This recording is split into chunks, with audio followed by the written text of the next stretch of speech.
Hello, my name is Ava and welcome to my kitchen.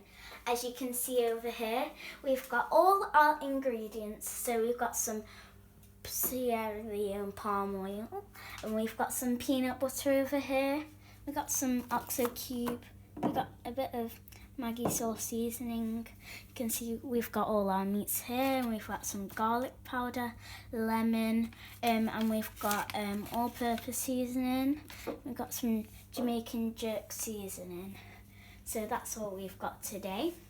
And as you can see, the slow cooker is heated up. So let's get ready to make it fully. Right, what have we done already? So what we've done already is that we've put the jerk seasoning on the chicken and the lamb, and we've put some garlic and chilli grinding powder on each one, and we've just mixed that up, and some garlic powder, and we've just done that, and we put some OXO cube on it and mixed it up. And then that will be ready to go in the slow cooker in a sec.